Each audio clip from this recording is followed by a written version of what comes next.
33 కోట్ల మంది దేవతలు కానీ త్రిమూర్తులు కానీ బాల రూపంలో ఉండేటటువంటి వాళ్ళు ఇద్దరే. ఒకరు అమ్మవారు బిడ్డ రూపంలో ఉంటే బాల రూపంలో ఉంటుంది. విఘ్నేశ్వరుడు ఒక్కడే ఎప్పుడూ బాలుడి రూపంలో ఉంటాడు.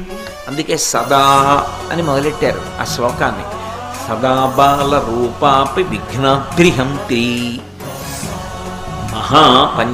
మహాదంతి వక్త్రాపి పంచాస్యమాన్య